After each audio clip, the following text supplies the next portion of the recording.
Alright, here's my window trim. Window seal, front window seal all done. As you can see,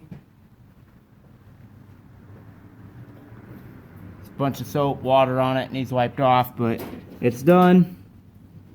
If the window trim tool does happen to come off on you, like a little pick tool or anything, recommend plastic, not metal, so you don't rip the seal.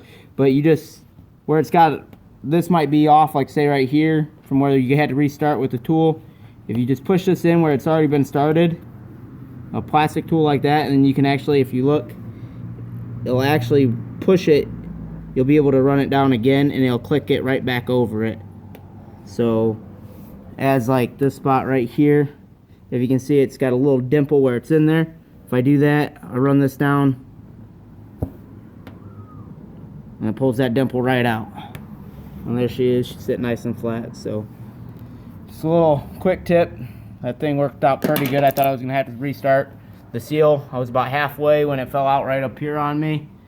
I used that tool right there and it put it right back on there. So, thanks for watching.